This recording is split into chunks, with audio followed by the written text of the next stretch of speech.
पृथ्वी रे आमर सप्तद्वीप हिमालय पर्वत गंगा नदी जमुना कावेरी इत्यादि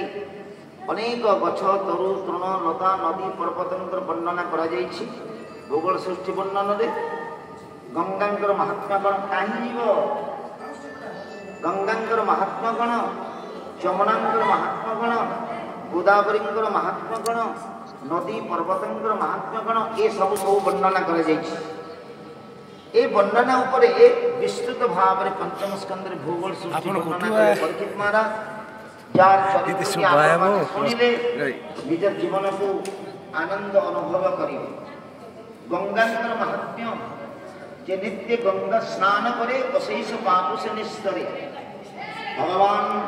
वामनंकर कनिष्ठ अंगुली गंगांकर जन्म एवं सही गंगांकर मध्य गर्भ अनुभव होता बोली शंकर जी जटारे रखी जन्म ऋषि यज्ञ करुले यज्ञ प्लावित होगले बोली ना भला जाह्नवी भगीरथ गई भगीरथ नहीं जाते सगर वंश मान रक्षा करने से अहंकार और गर्व बढ़ी जाते। महामुनि कपिल जी 60,000 अभिशाप देते कपिल महामुनि गंगा को आनिक ही मुक्त करते। यमुना जमंकर भूमि में कौन तात्पर्यता अच्छी जो मानकर हृदय भितर भक्ति ज्ञान अच्छी आनंद चिंतन भक्तिर ज्ञान प्राप्ति करी जानीपारे यमुनांकर हृदय कौन कौन रही मोर भगवती जेबे नाही पवित्र नुहे तार देवी पवित्र नुहे तार देवी पवित्र नुहे तार देवी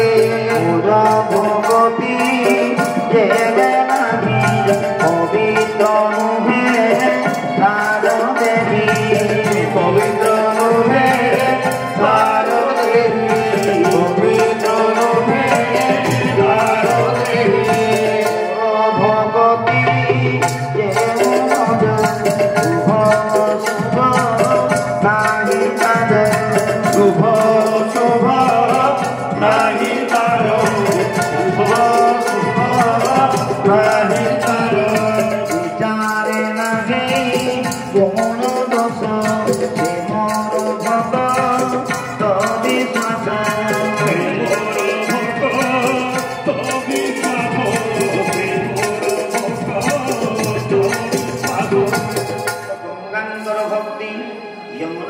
भक्ति कृष्णा गोदावरी आमर भारत में जिते बड़ बड़ पुण्य नदी मान अच्छा से नदी मान गंगा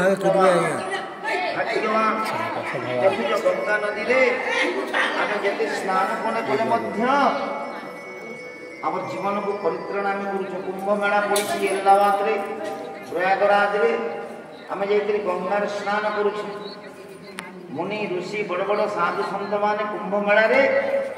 केते टंका पैसा खर्च कर लोक मान दान कर भंडारा कर निजर जीवन को परित्राण कर।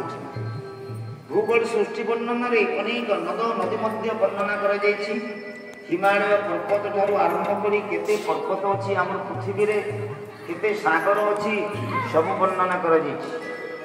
भूगोल सृष्टि वर्णना परे आम देखा अंतिम पंचम स्कंद 22टी नरकर कथा वर्णना कर 22टी नरक भर गोटे नरक आमको भोग करने को पड़ो। खाऊ